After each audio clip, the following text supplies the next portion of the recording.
welcome to Violin Hero, St. Matthew Passion. I'm Nathan Cole, and I'm here at the fabulous and beautiful Carriage House Violins, and I want to give a special thanks to Rob Mays and Carriage House for hosting us here. They've really made these 3 days possible, and this is a 3-day event, so I hope you will not only be here with me today, but for the next 2 days at the same time.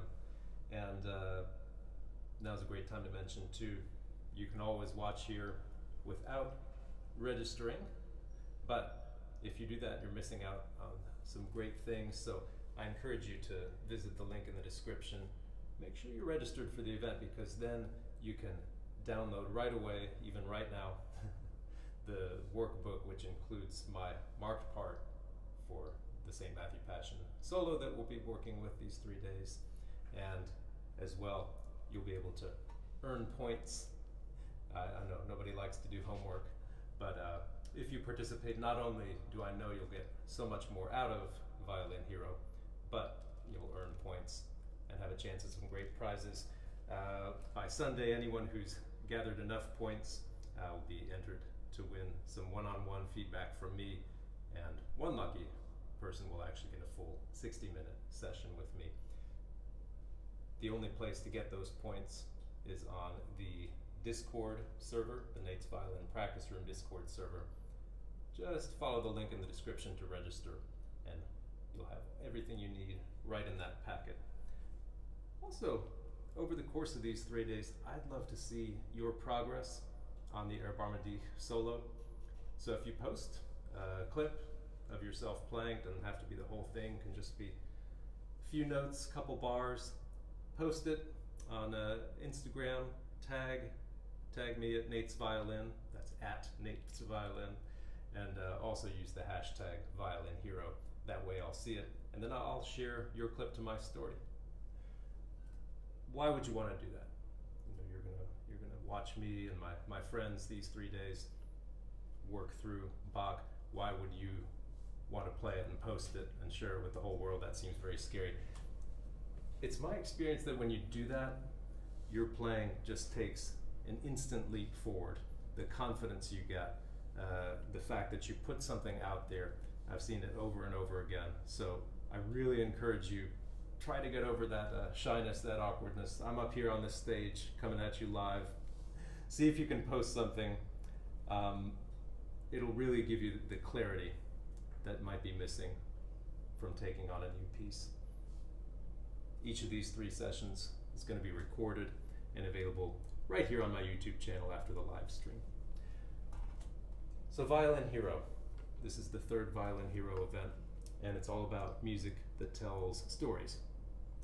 And each of the pieces of music we've picked has its own story and has its own hero, but really you are your own violin hero. You're the hero of this event. And I know that if you stick with my friends and I over 3 days, you're going to gain new powers that you didn't know you had. We're going to hear about the hero, or maybe even anti-hero, of this story very soon. We find him basically at his lowest point. And as violinists, sometimes don't you feel like we're at our weakest when we're looking at a piece of music that has nothing in it? No dynamics, no accents, no bowings, no fingerings, no indication of how to bring out that character in the music. So if that's where you're finding yourself when you're taking on something new, perhaps especially something like a piece of Bach, you're in the right place. And for those of you who had registered already and have been writing in and participating in some of these pre-event prompts, they haven't escaped my notice. I've been reading them, and 2 things keep coming up. So many of you are looking for structure and connection, basically something to keep you moving forward instead of just toiling away alone in your practice room. A lot of you seem to want to go deeper, and so I've taken that to heart. That's exactly what we're going to do starting in just a couple minutes with a special friend, because I don't want us just to play the notes of Erbarmadi. I want us really to get into the music, to understand how to make it really live on the violin and through the voice and the continuo as well.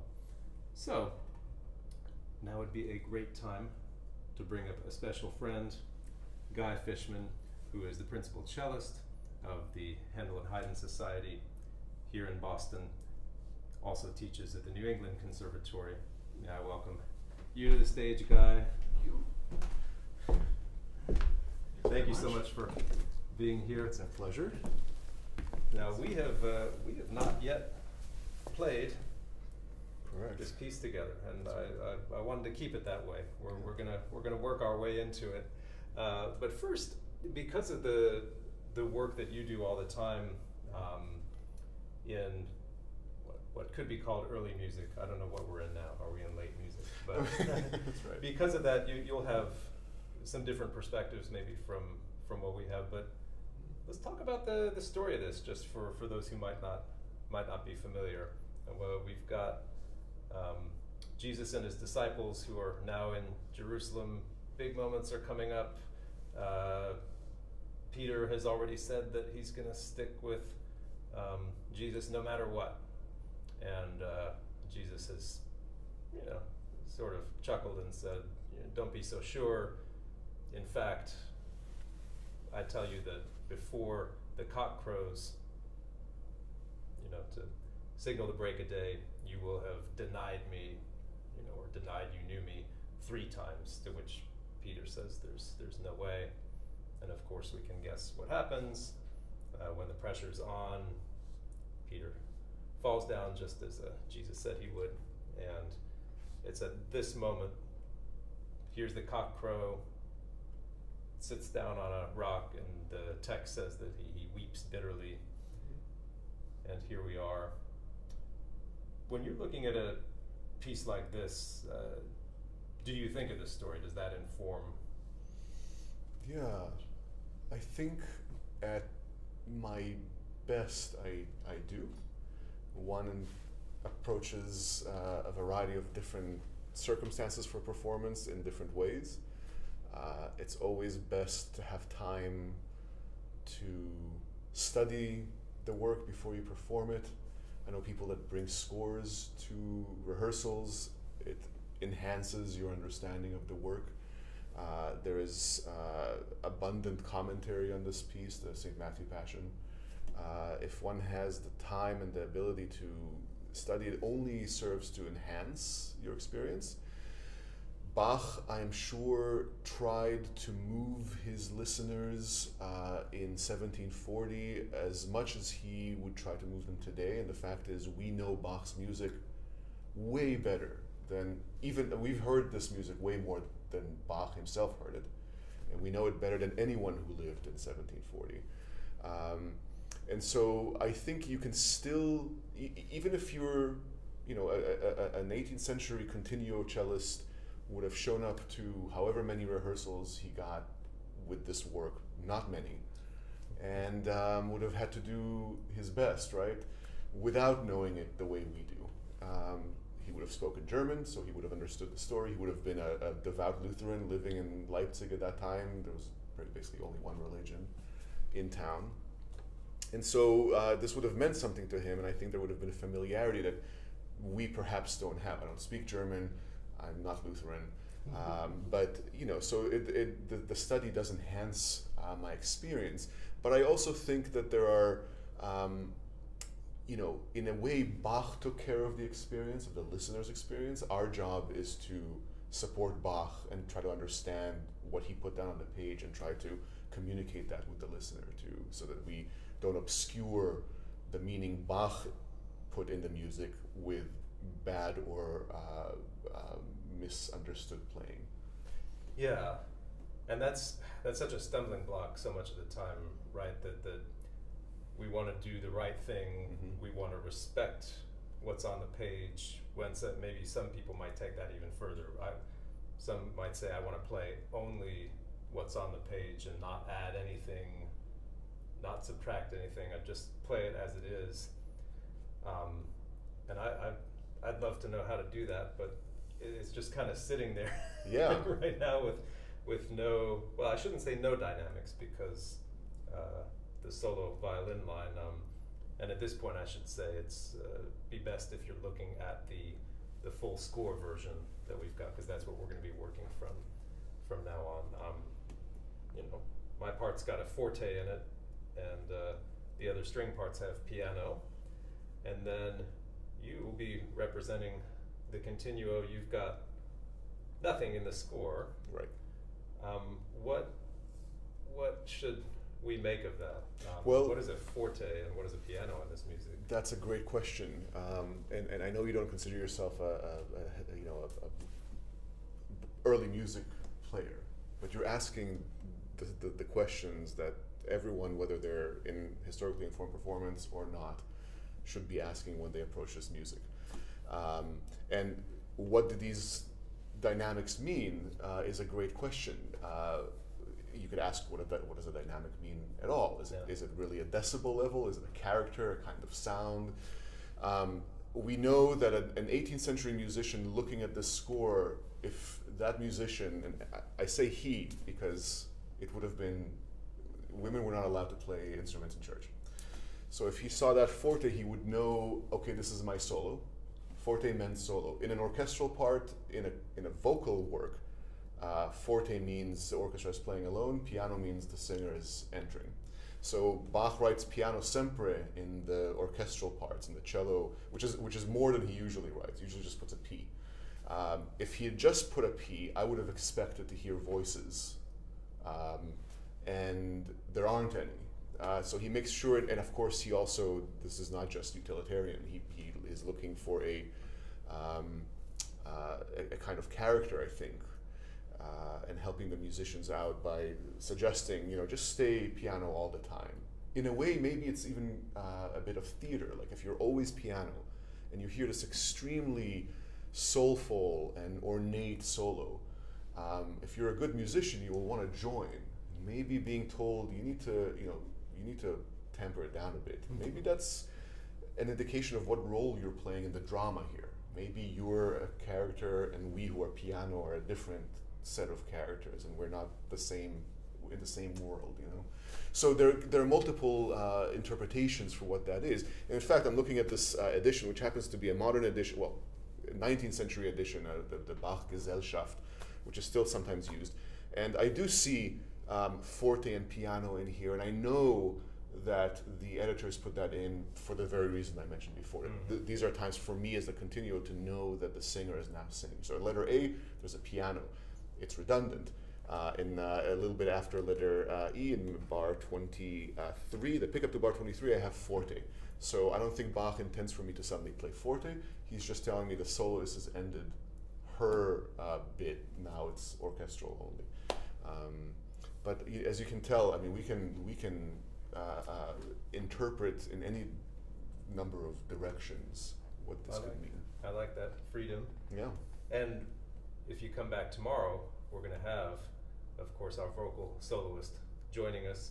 I don't want to. Well, I think I may have already spoiled who it is in the in the pre-material, but come back tomorrow because we'll be getting further into the actual text and the interplay between us and the soloist. So now is probably a great time. Why don't we do a little playing? Sure. And just kind of we'll come together and see where we are. Now I notice actually you have one cello, but you have two bows. Two bows, indeed. So I take my pick.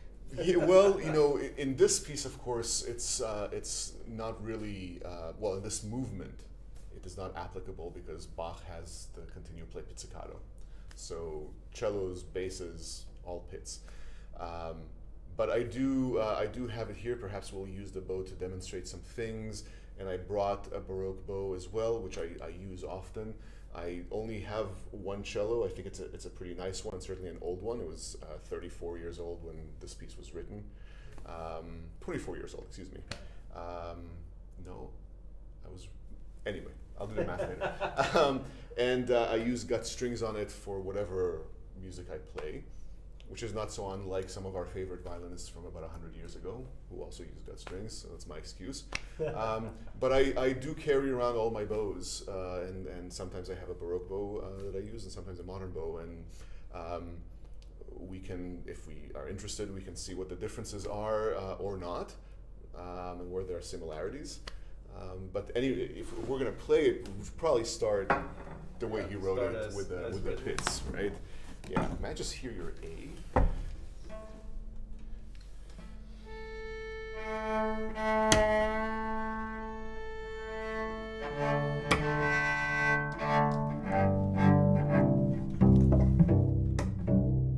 And no surprise, you've been doing some playing with a lower A, which That's you true. graciously agreed to modify for me. Happy to do it. Happy to do it. We should do the opposite later. We should make me come down and see. I mean, I should try it. Violin might like it.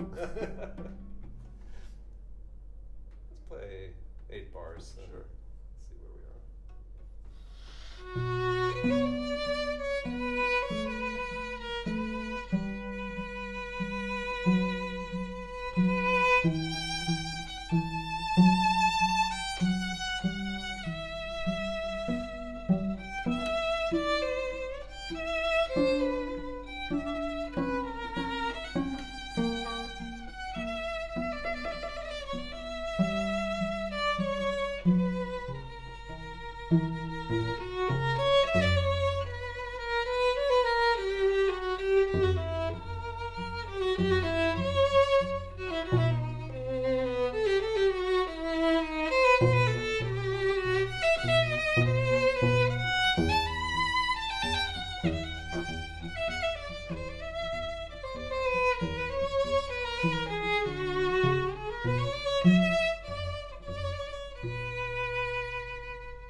That was exactly it. Oh, great.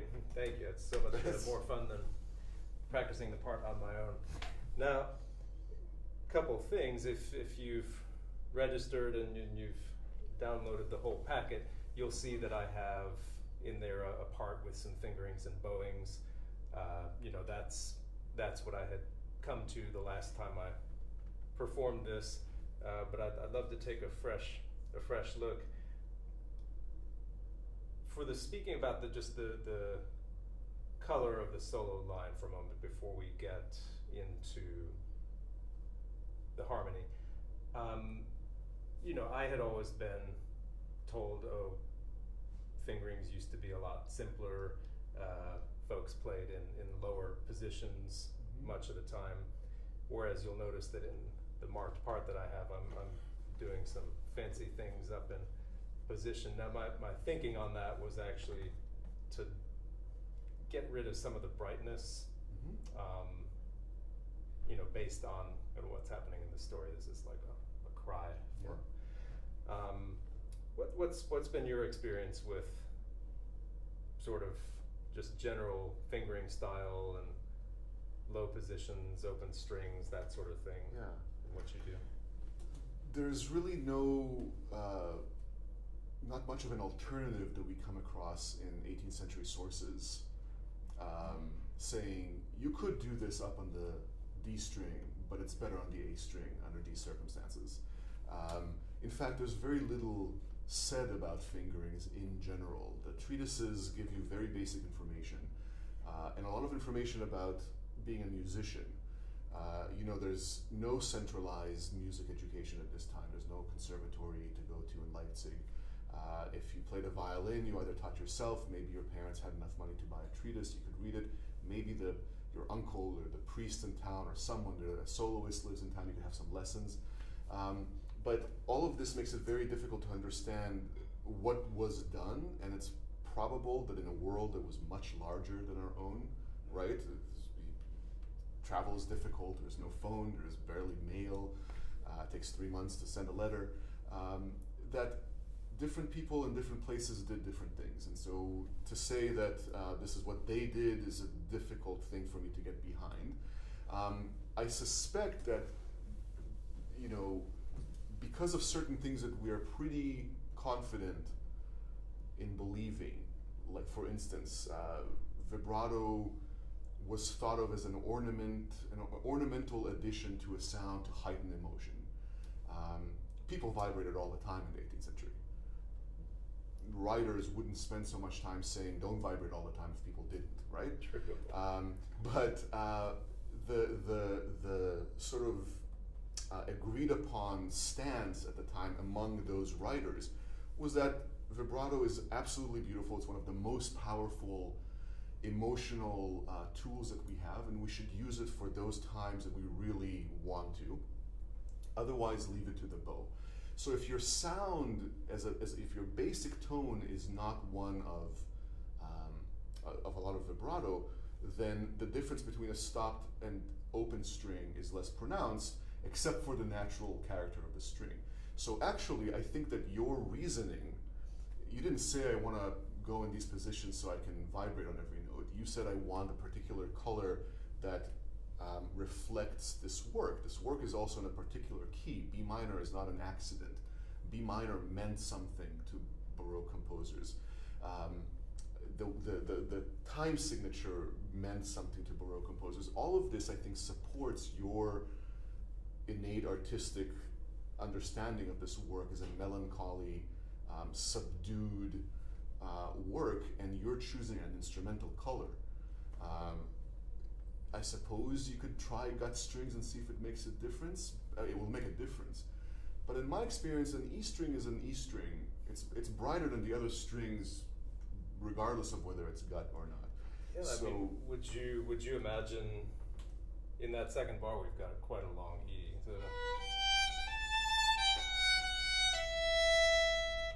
I'm so used to avoiding that. I understand. We all are. I mean, my first cello teacher, bless her, she was wonderful, but she told me we never play open strings. We always cover a string. Leopold Mozart also said you should cover your string as much as possible because it might go out of tune. That was his reasoning. It wasn't a tone. He didn't support vibrato. He said don't tremolo more than you have to when it's unnatural. I am so accustomed to hearing that sound. You are obviously such a good player with a beautiful violin. All the ingredients are here to make me respond like, I actually love that sound. Why don't we play it again and let's just to kind of, I don't want to call it a bass line necessarily, but something to compare to. Let me play with no vibrato. Sure. And let's just maybe we'll play 4 bars. Yeah.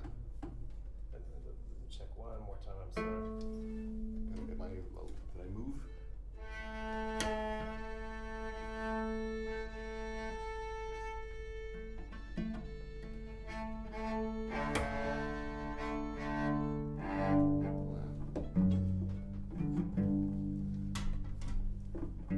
I actually used to play on gut strings, not on this violin because I only started playing it a few months ago, but on the last Strat that I played for years, I used I guess what you would call modern, so not raw. Yeah, wound gut. Yeah. Wound gut, which was, came about in the 1680s. So Bach would have been well familiar with wound gut strings. The lower strings would have been, certainly the G. I mean, some people do play with all unwound strings, but they were around.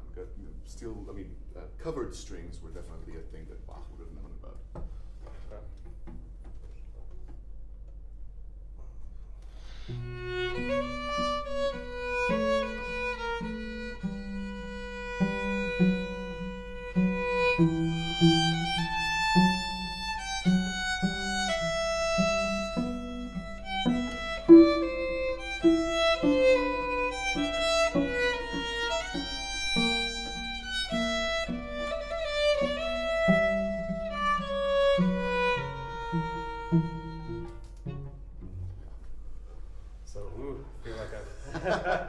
How do you? I mean, do you feel I hope you forget if I ask a question. No. Do you feel your bow change for better or for worse? Yeah, absolutely. I mean, I'm much more aware of the bow.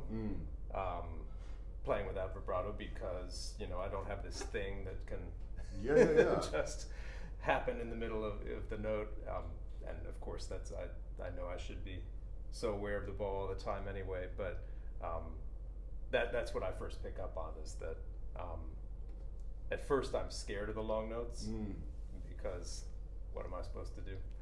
And at the same time I also have when people make fun of the historically informed players, there's always this weird exaggeration. bow stuff that happens, and I think, well, I don't want to, I don't want to sound like one of those people that other people make fun of, but Okay. but yeah, just sort of looking in the first full bar, the chord changes underneath. Mhm.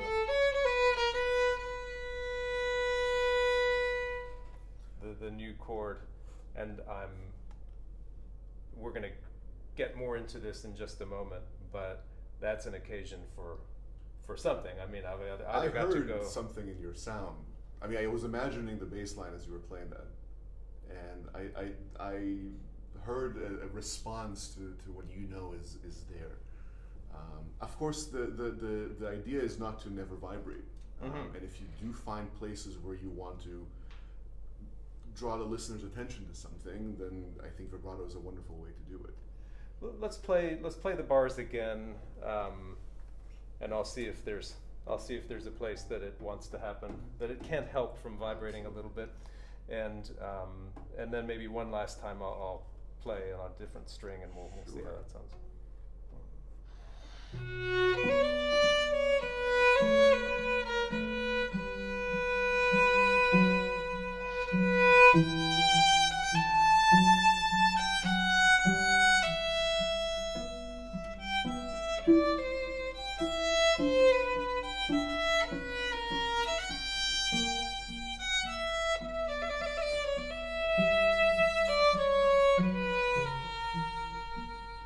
Sorry, I was looking at Oh, this. yeah.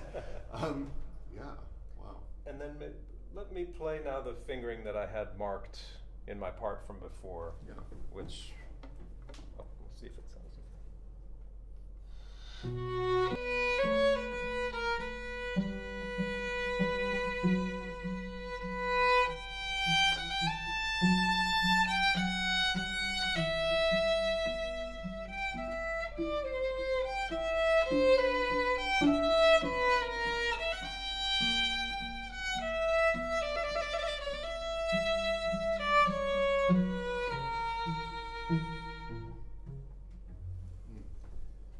I mean, under the ear, it's quite different, especially crossing over to the E versus Na, right?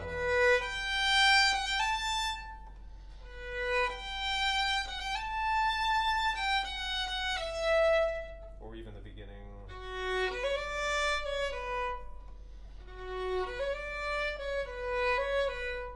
Yeah, wow. So It's interesting. The A, the high A, to me took a completely different meaning on the E string and on the A string. The A string almost felt like it was a high note that you almost backed away from. That it was so precious you almost dare not play it. And the E string felt like you were really kind of like going for it. And I think both are absolutely, you could probably do either on either string, but it really had a different character. So you have a lot to choose from. I know. Well, that's why I like so much choosing fingerings based on the string. Well, and in other kinds of music based on the glissandi Yes. that I want.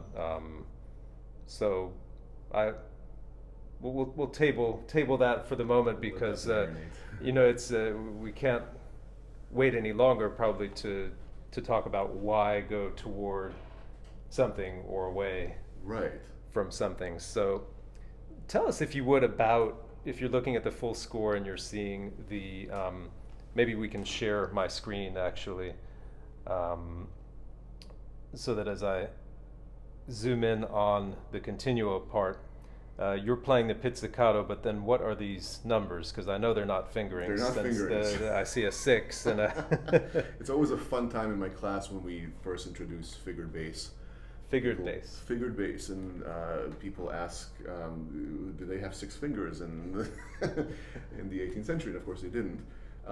So figured bass, the numbers you see above those notes, was a revolutionary method of condensing scores, entire scores, or I should say the information in a score, for the accompanimental element in an ensemble. So the continuo is in general thought of as an accompaniment, It's usually a bass instrument of some sort, usually a group of them, usually some that play chords, so keyboard instruments, lutes, and then sustaining instruments, cellos, basses, violas da gamba, bassoons, instruments like that play in varying combinations, which usually the composer doesn't indicate, you choose by yourself. And they, prior to figured bass, a keyboardist who wanted to accompany, let's say, a madrigal, 5 singers, would have to lay out 5 parts in front of him and try to ascertain where at any given point the lowest part is and play that as the bass. So if the tenor happened to be singing the lowest part, then that's what the keyboardist would play. And you can imagine this is very difficult to do and not accurate at all. And so around 1600, Italian theoreticians devised this method of just printing out the bass line, taking the lowest music at any given point, or the lowest music you're composing, and indicating the harmony above any given note with a number. It just tells you what the next note or notes are going to be. And as you can see, sometimes there are no numbers. So a good keyboardist in the 18th century or today will know. They'll look at the key signature, they'll look at the first note, they'll guess the first chord is going to be B minor. And they would be right. Because they wouldn't have, like I showed you earlier, a copy of Bach's own copied parts from 1743, I think, that his family copied out for the performance that he was about to direct in Leipzig. And there is an organ part, and that organ part is it looks just like the cello part, except it has figures on it.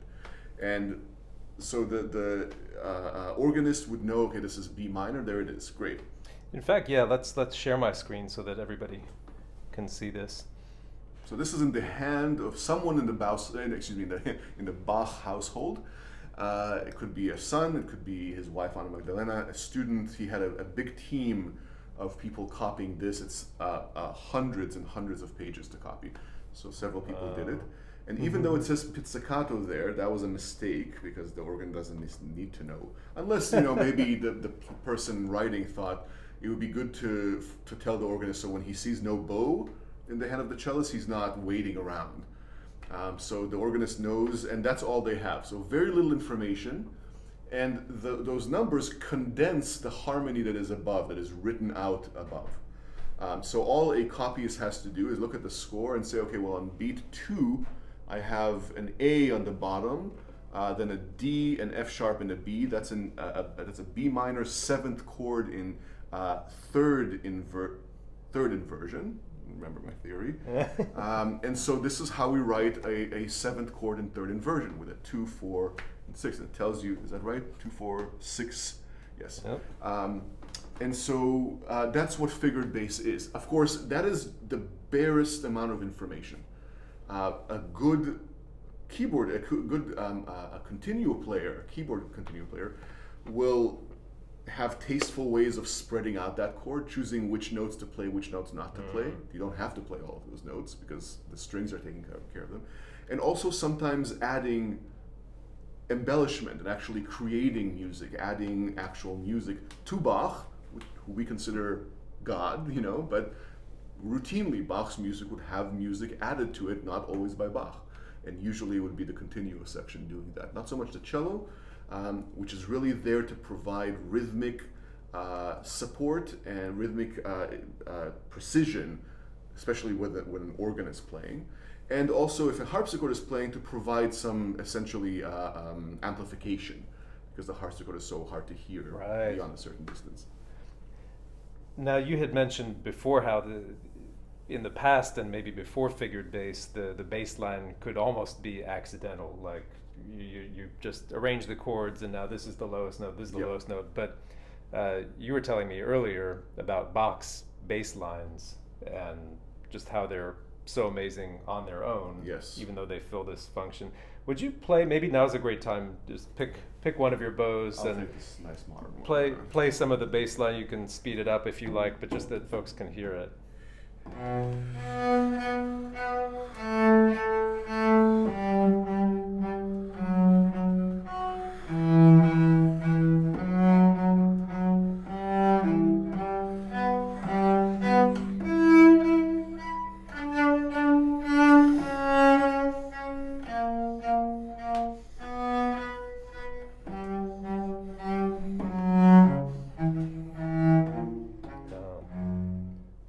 Now, which bow was that? That was a modern bow. Okay. But I bet you if I used the Baroque bow, if I liked what I did in terms of emphasis, length, articulation, I would probably go for the same kind of thing. The quality of the sound would be different because they're two different bows and they're designed somewhat differently. But the music, do you want to try it? Yeah. It's here. It's here. Everybody's curious. Yep. Let's see if I can do this without dropping it. Of course, it's Baroque, so now I have to play it all out of tune. See, I make fun of us too.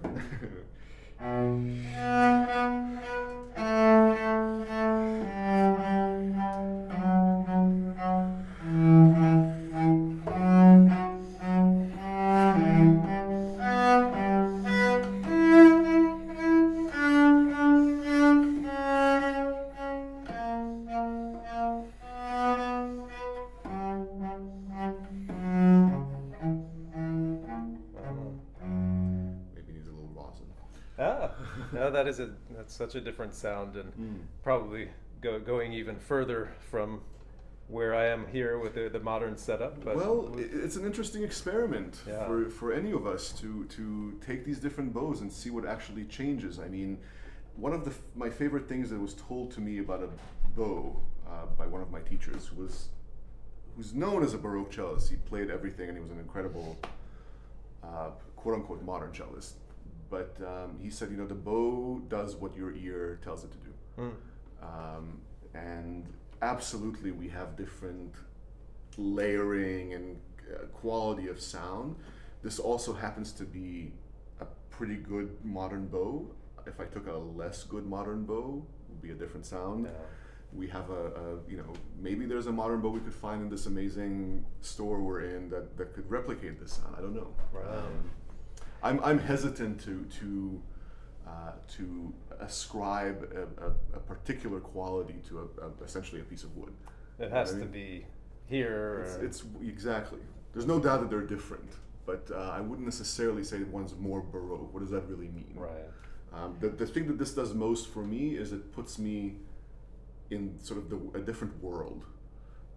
And there are certain articulations, if we were playing a bit more complicated music, Bach, suites, a concerto, whatever, certainly there are certain things that this does somewhat differently. And there's music that I would not want to use this bow for. Now, there's already been a great question in the chat as to whether in performance you would actually play from the organ part. Yeah. So it's one part that the organist and you would... Great question. So the participant is hinting at a practice that originated with the desire to save paper, which was expensive, where a cellist would, or any string or sustaining bass instrument would read off the harpsichord part, which was essentially the same, just had figures in it, right? And you see there are paintings of harpsichord and a cellist kind of like playing like this with horrible positioning, and technique, but trying to read this part. And they probably also only candlelight. Candlelight. Oh, it's miserable. I mean, yeah, absolutely. But in this case, because what we just showed our participants, the organ part. In this case, Bach had copied a separate organ part and a separate bass line part. So I suspect that in his performance, at least, for whatever reason, maybe it was because of space where people had to sit, for whatever reason, the cellist had his own part in that performance. Yeah. Now it's obvious when you played the bass line, I could hear a clear direction. Is that based only on knowing the piece already, or can you look at this bass line and the figures along with it and make some educated guesses as to, and then the next question for us violinists is how to make those directions happen. But first we have to know where we're going. Absolutely. So in this particular bass line, actually, at least in the beginning, it's actually kind of tricky because there are, your participants can see there are no directions on the page, right? And this is true. This is a hallmark of 17th and 18th century music. What do we do with this stuff?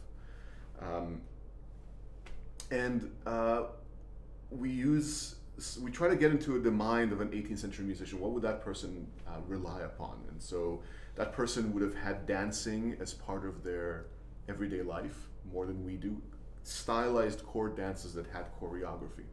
And so that person would have known that there are times your feet are on the ground, times your feet are off the ground, times the music is emphasized, times it's de-emphasized.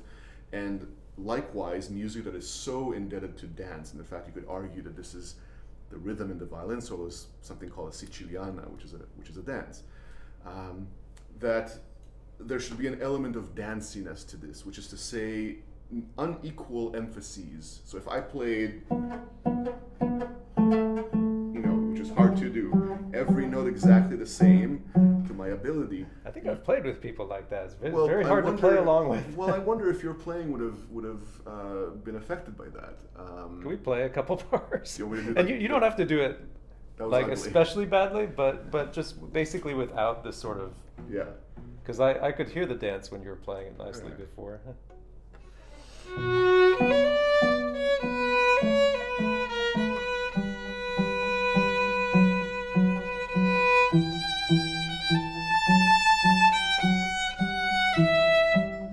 Yeah, it's funny. Now I really feel like, oh my God, I've got to carry this whole thing. Because How sad. I mean, how sad to feel like your colleagues are not seeing. I'm not saying that your present colleagues would feel this way, but that a colleague would not see that despite the fact that this is very simple, it is so full of meaning and potential interpretations and questions. So, in dance, if you play an allemande, which we all do, right? It's a piece that is in 4, and in the 18th century, in a piece that was 4, you used to have the first beat be the most emphasized, the second beat is what we call a weak beat, third beat emphasized, maybe a little less than the first, and the fourth beat. That's sort of like the basic outline, which in that bar makes you wonder about the high E, right? How do you go for it or do you go away? And you can do whatever you want, right? But that is one piece of information that you could consider. Now in this bar, the two most interesting chords happen on the second and fourth beats.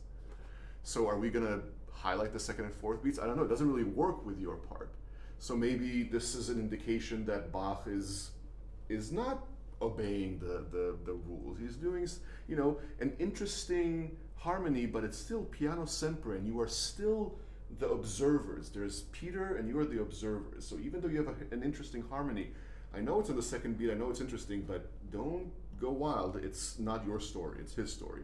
All of this can be interpreted through understanding the beat hierarchy in a bar, or the harmonic interest. I mean, we change to a different key in the middle of the bar. The key happens to have either a 1-4 or a 1-5 relationship. It changes the beginning to the dominant of E minor, or now we're going to the plagal, to the fourth scale degree, which is associated with Amen in church. So from the exactly, and so much of the continuing music remains in E minor, kind of hovers around E minor, and so again, so you can just interpret away if you wish. I mean, your home key is B minor, but immediately you're going away from home, and this dissociation, maybe it reflects what Peter felt in this story. I mean, it's just, with any other composer, I might say I'm just making stuff up, but with Bach, it's possible, probable, but definitely possible, that this was all part of the internalized. I mean, he was so devout, and he was such a theologian. When he auditioned for his Leipzig job, he had 3 days of examinations, not in music, it was in theology. So this guy knew his Bible, he knew the story, and I feel like all of it is so organically enmeshed in everything he does that we can really dare to interpret away, even though the line is so simple. It's just a descending fifth, and then an ascends, nothing to it. And so, how much contrast then in the solo line? Are there, because we have this forte marking there, am I really free to sort of take this down as far as I wish, or is it all kind of open? And I asked myself that like too, that? because I played and I noticed myself not exactly being sempre piano. of course, I'm pitzing, and really, the bowed violins and violas are the ones that need to really watch it, especially since sometimes they are actually higher in pitch than the soloist. But yeah, I think that forte just means important. It's like if your listeners have played Beethoven's first Razumovsky Quartet, 59-1. It starts with a cello solo, and it says forte. It just tells the cellist, you're right, you have the melody. Right. They didn't have a score. But we So- don't have to. Well, you don't have to do that, exactly. Look at everybody else is just, you don't need to do much to cut through that, right? So it's just telling the cellist you're the soloist, which of course is very strange for an early 19th century cellist to be told you're going to start this quartet. Usually that's the first violin. So I think same thing here. I think it basically tells you you're important, you're the line, and frankly, I would want to hear the widest spectrum of instrumental brilliance and emotional engagement from you or anybody who's playing this. Well, so maybe if we think about, I in my mind I call them pillars, something that holds up the structure. If we might define a couple of those, either chords to definitely, or beats to definitely lean toward, lean on, or the opposite. Maybe let's share my screen for a little bit and see if there's anything, because I'd love to circle a couple of those between your part and mine. I think the first one for me personally that's absolutely clear is the middle of bar 3. Okay. As an interesting, disruptive, like a surprising chord.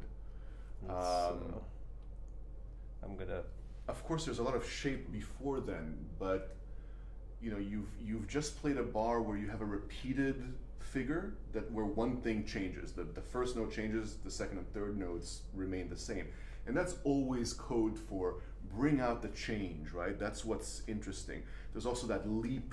If you were a singer and had to sing that, you'd have to work at getting from the C sharp to G and then B, and it's a lot of leaping. So it's easier for us, but we could sort of manufacture difficulty, the strain in having to do that. So strain, then you arrive at this A sharp, which is the first time you've touched on it in an emphasized way. You've had it in the first bar. I feel like the first and second bars are more difficult to interpret in terms of harmony, because the harmony is so simple in a way, and the harmonic interest happens in places that don't feel like they need to be emphasized, like the second and fourth beats. Yes. Maybe, but I'm Well, but since you mentioned in the first bar, I'm always hesitant to really land on that long note. I love. It feels hearing like the like an change. arrival, right? Yeah. So maybe if I take that away. I'm curious what you think about the slur between the first and second beats. Like, that's more than a bowing, right? I mean, I actually only discovered it. I've played this several times. I didn't actually know that was there until you invited me, and I looked at the score and realized, my gosh, every source has that slur. Yeah, I mean, I've thought of it as the same kind of thing that happens in the other bars, so many tied across, with the interest being in the change that you make. So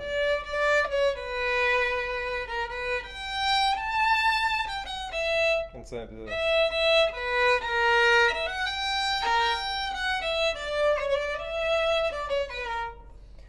but we're going to see tomorrow when our vocalist comes here too, that there are going to be consonants and vowels on some of those Absolutely. things that are marked slurred for. In other words, So I'm there wondering are how that's clues gonna- that Bach gives you Yeah. along the way of how to,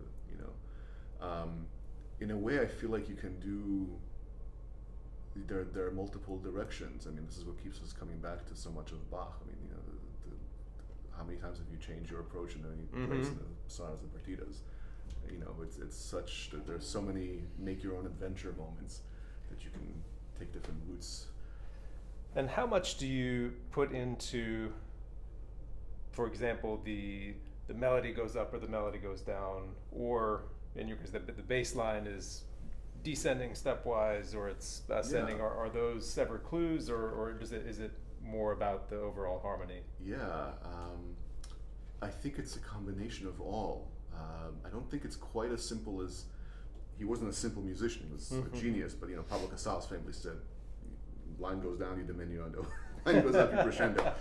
I did that once with these arpeggios, and then I noticed that you were going, the way you played yadam, yadam, tadam, the pickup to the third bar. That's the one. Forgive my singing. Yeah. It indicated very quickly that you weren't going to go towards that was a starting point for your shape.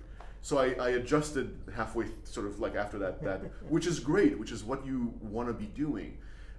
Because ultimately you want to present a unified, interesting, you don't want to hear two people doing completely opposite things. And so as much as I might come up with an interpretation, I still listen to what you're doing and try to support it.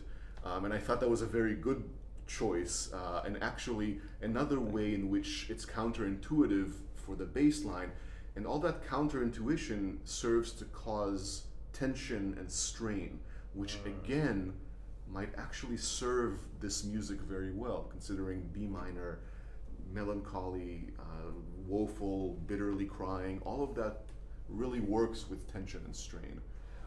Well, it's more a reminder for me that there's nothing worse, is there, than when a group of musicians comes together and nobody has any real idea, and everyone's kind of playing safe, and then nobody has anything to play off of, and it takes forever to come to some sort of. Whereas if, let's say, we do two different things, one of us changes or both of us change, but there's instantly something to talk about. Work with. Absolutely. I wanted to ask about, now you it was very clear when you mentioned the dance before and the grouping of the notes sort of beat wise, that also goes along with where the chords change. You're not using the bow in this, but for the solo violin line, I want to talk about the ornaments. And also the groupings of the notes before we get our vocalist here tomorrow. What is the deal with these grace notes? Are there rules I should be following with before the beat, on the beat? Oh, gosh, depends. If this was played in France, they would probably play them before the beat. Germany, Italy, it's not only before or after, it's how much, what length of the actual note. And as you can imagine, there's conflicting information from different people, which only serves to provide you with options. And it, there is one place, may I scroll here? Later on. Next. Yes, please. No, not there. Oops. Well, there was a place that I have the next page. Oh yeah. This. Can you? Oh yeah. So this is bar 16.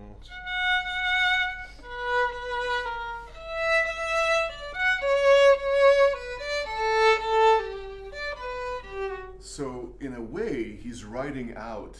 Oops, I'm sorry. Oh, yeah. I did it again. But you can see that he's basically writing out two beats of the appoggiatura that he's about. It's the same music. So 17 might be. I don't know. I don't really hear people do that, but I looked at that and I thought, well, that looks exactly like writing out the appoggiatura as an eighth note. And why write grace notes at all instead of just write what you want, right? Yeah. That's the modern. And boy, we sure asked that question a lot. And we asked it a lot in as late as like Mozart and Haydn.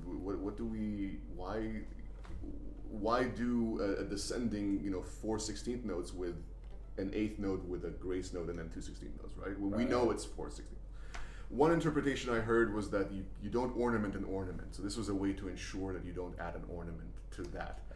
Sometimes that works, sometimes it doesn't. It may be a force of habit. I think it was different for different composers. Same with dots and strichs, the carrots. Beethoven said these are different. He didn't say how they're different. So it's sometimes individual, and I don't have an absolute truth for us today. I have options and what one could consider in applying those options. You know, which notes are most important in that? Is it the main note, that's the moving note that's most important? In which case, maybe a lighter appoggiatura.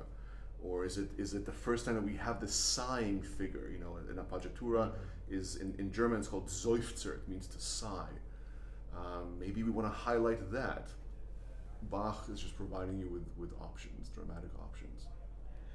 Well, let's make sure before we close for today, let's identify, you'd mentioned how traditionally there would be passive beats if you didn't have any other information. Let's pick one, at least for sure, that we can mark to de-emphasize.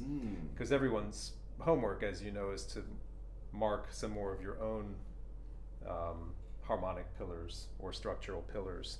And you can do that with the traditional crescendo or diminuendo hairpin signs or whatever. But we've chosen one in bar 3 to aim toward. Do you see one that would be clear? If you don't mind, could I go back to the first bar Please. and kind of echo what you said? I mean, when I look at that first bar, I see B minor, and then another B, the actual pitch. So again, you would not have had a score. All you would have seen is your part as the violinist, right? And I feel like we could experiment. You could just play 3 Bs. I could play the bass line beneath you, and I think that we would feel like the third B. You've said it 3 times. Why say it the same, right? So it has to be different. And I feel like a sort of a progression down towards it really makes a lot of sense. So even though technically it's what we call a strong beat, I think Bach is indicating a sort of a repose at this arrival. You want to emphasize new information, and a harmonic change is new information, but this piece is a bit above the rule books, you know? And even though it's a new harmony, there's a certain drop, I think. Well, let's play it. Yeah. See what you're talking about.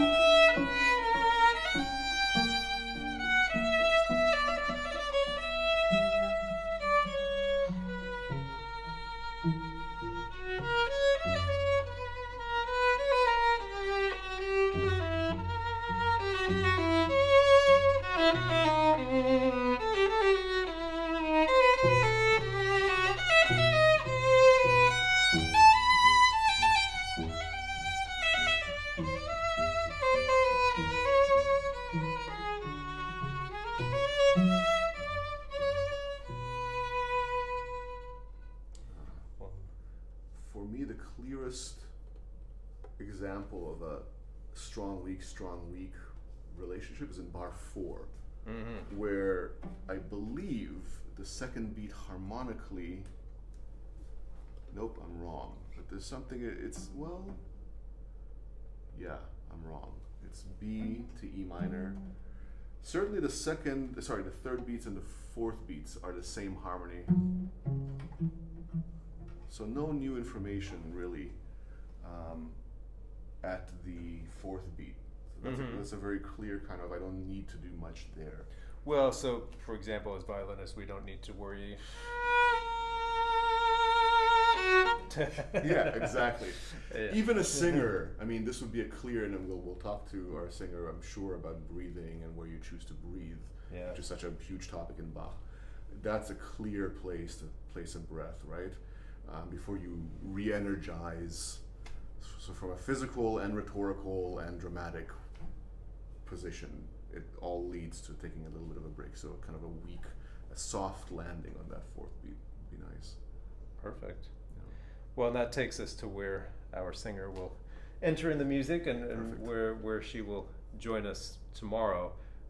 So I certainly hope you'll be back same time, same station tomorrow, where we'll welcome Emily to join us and learn what she has to offer and how that's going to change what we've started putting together here. So happy to have you with me for Violin Hero. Guy, thank you so much It's a pleasure. for Thank you. joining. Guy will be here as well tomorrow. If you haven't yet registered, look at that link in the description. Then you can get up to speed and start earning points if you like for those prizes. So it's all there for you. See you back here tomorrow for day 2 of Violin Hero.